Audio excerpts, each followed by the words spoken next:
بسم الله الرحمن الرحيم. الحمد لله رب العالمين وبه نستعين على أمور الدنيا والدين وصلى اللهم وسلم على سيدنا محمد وعلى آله وصحبه أجمعين. أسعد الله صباحكم ومساءكم ولياليكم أينما كنتم وحيثما حللتم ولا الله سوماليد من الجوكتان بإله سبحانه وتعالى دكوان ما يالو عدي لبنبك الله كقادو عدي دل الله وفي انت باهن الله ديقو انت بكتا الله بكسيو intii dhimatay Allah u naxariisto waalidiinteena Allah u naxariista anagana Allah nooga daba naxariisto dalka diinta dadka iyo dawladnimadaba Ilaahay subhanahu wa ta'ala inoo badbaadiyo waxaan ka hadlayaa saddex qodob. Qodobka koowaad waa ka qaybgalka firdhiya uu ka qaybgalayo shirka Muqdisho iyo madasha wada tashiga qaran uu ka qaybgalayo. Qodobka labaad waxaan ka hadlayaa reer Garowe oo ka hadlay qadiyada ku aadan SSC madax banaaneeda iyo buur madow soo dhaweyntiisii. Qodobka saddexaad waxaan ka hadlayaa warqad clip aan arkay ama sawir aan arkay oo ay ku lagaga hadlayo heshiiskii batroolka Soomaaliya iyo Turkiga oo ilaa 9 qodob ah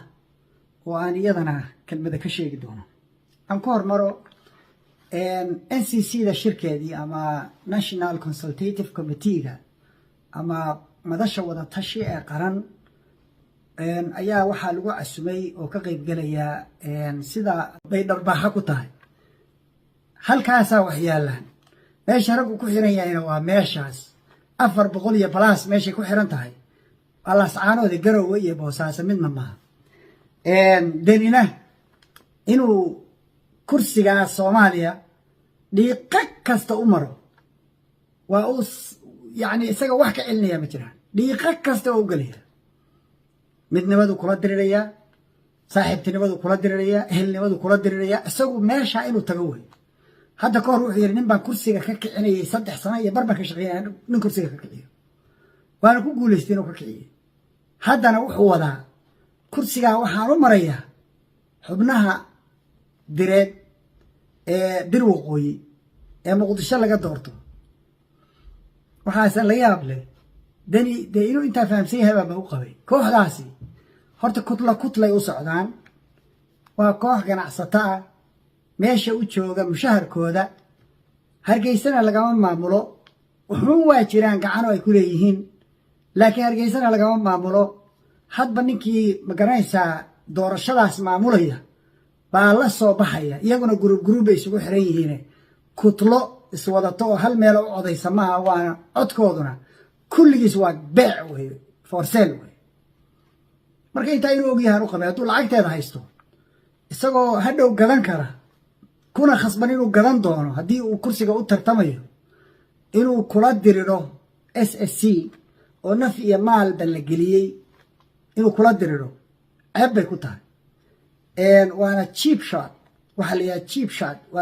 waa isku day aad raqiis u ah kelmadda inta san ka oranaya heshiiskii Turkiga waxaan arkay sawirkaas idin muuqda ayaan arkay oo aan ku arkay Twitterka waxa laga hadlayaa 9 shay oo ku saabsanaa heshiiskii Turkiga oo 9 kuba negative ah laakiin markaan akhriyay laba xabo kamid ah baa run ah ilaa 3 kamidana waa been mid 3 kale oo kamidana waa misleading si toos ah looma sheegin waxba ka bedelan warkooda midda koowaad waxa la 90% ayaa waxa qaadanaya Turkey waa misleading hadalkaas cost recovery wixii naga galay oo kharash ah up to 90% baan soo cishanayna markay dhamaato kharashkii meesha galayna waxa meesha yaala waa la qaybsan doonaa sida loo qaybsan doonana heshiiska lagu sheegi doonaa oo aynaan hayn heshiiska ma hayn kan waa framework heshiisyada soo socda kii xadidi lahaa oo xuduudda u sameyn lahaa way which is good thing inay Soomaaliya haysato framework la raacin doono heshiisyada dambe oo dhan oo Turkiga lala galay marka waa qof waa mesela qof deyn ku siiyay oo ku yiri deynkayga waa kan waxbaad ganacsiga ku gado oo dukaankaaga ku camiro marka dukaankaaga gadatid lacagta ku soo baxda oo dhan sagaashan boqolkiiba anaa qaadanaya 10 kuu soo harayna adigu u qaybso kharashaadkaaga kula baxo ku rangarayso dukaankaaga inta aan anigu helayo waxaygii oo dhan inta waxaygii oo dhan kaa helayo oo kaa soo ceshanayo masaariif ha iiga qaadan lacagtee 90 boqolkiiba ii soo celi waxaygii ilaa aan dhammaysanayo waa saas oo kale xaq buu u leeyahay qofku inuu saa u doodo qolada la negotiate garaynaysana waxay ku xiran tahay positionka ay taagan yihiin ma position weakness ay taagan tahay oo wax walba inaa ogolaata iska ogosha ku khasban tahay mase position strong ya taagan tahay aan adan u baahnayn qofkan la negotiate garaynaysid waxaa taaganahay Soomaaliya ay taagan tahay position aad ciriiri u ah oo weak ah tabar daran oo aysan iyadu choices badan iyo ikhtiyaaraad badan lahayn ay ku khasban tahay wixii la hordhigo waxay ka qaadan kartaa inay ka qaadato qodobkaas marka waa misleading qodobka labaad waxa la security reimbursement meesha waxa ku qoran Soomaaliya mas'uul ka ah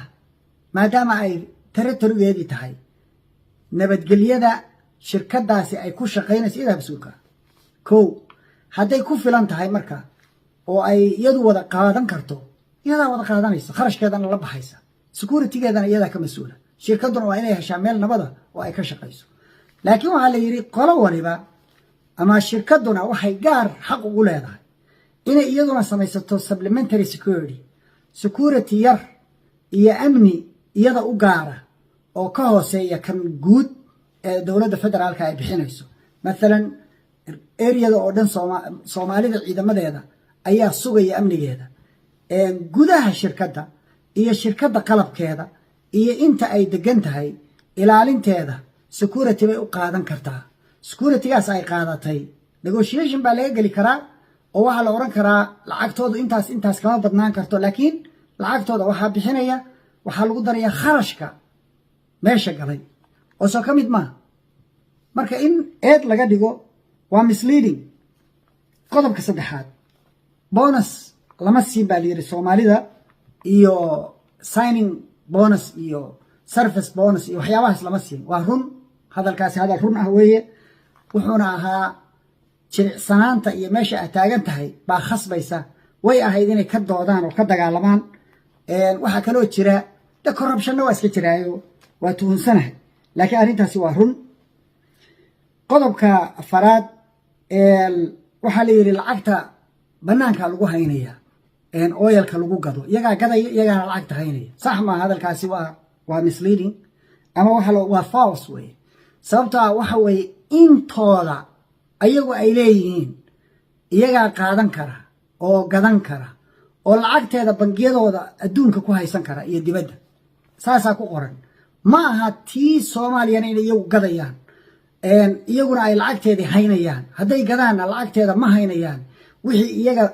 personally ku soo aaday bay haysanayaan akhriska lagu noqdo qodobka shanaad legal changes haduu dhaco isbedel sharci haduu dhaco oo Soomaaliya ay sharcigeeda wax ka bedesho isla markaas isbedelkaasi uu saameeyo faa'iidadii ay heli lahayd shirkadaasi heshiiskan iyadoo gashay oo saa ku shaqo gashay hadda heshiiskan inuu shaqeeyo aan sharcigaasi saameyn bay ahayd oo aan retroactive laga dhigin ee la dhaho sharcigan markuu dhamaado wixii ka dambeeya baa sharciyada cusub ku qaban doonaan haddii se la yiraahdo waa la idinku apply gareynaya ilaa Soomaaliya waxaan xaq ugu leenahay dhibaatada dhaqaale ee naga soo gaartay heshiiskaas ama sharcigaas cusub oo soo baxay inay reimbursement noo sameeyaan waa fair way cadaalad way maaha in laga dhigo negative haddii heshiis la galo oo dawlad heshiis la gasho dawladdaas hadday sharcigeeda bedesho inay heshiiskii oo socda ay dhexda kaga dhufato ay tiraahdo wixii hadda ka dambeeya heshiiskaas ma shaqeynayo sax maaha mana aha arrin deganaan iyo xasiloon stability ay ka muuqato stability kama muuqato xaq bay marka u leeyihiin inay dalbadaan reimbursement disputeska iyo doodaha iskhilaafka waxa lagu xalinayaa Turkey arrintaasi waa misleading to false waa been ama been u dhow wax been u dhow waxa la qaban doonaa horta waxa wax lagu xukumayaa si waafaqsan maxkamadda adduunka ee ganacsiyada kow waxa la xukumi doonaa oo la dooran doonaa 3 arbitrar 3da labada xabo labada wadan baa kala keensanaya laba qof oo arbitrationka iyagaa magacaabanaya hebel iyo hebel baa noo kala qabanaya ka saddexaad ee ah ninka go-aanka iska leh waxaa magacaabaysa maxkamadda adduunka ee xeerka sharciyada adduunka international trade law qolada la yiraahdo ayaa iska leh oo magacaabaysa kow maxay oranayaan qofka waxa ku qoran waa inuusan labada qolo midna noqon turkina ma noqon karo Soomaalina ma noqon karo kow waxaana magacaabaya ninka ugu sareeya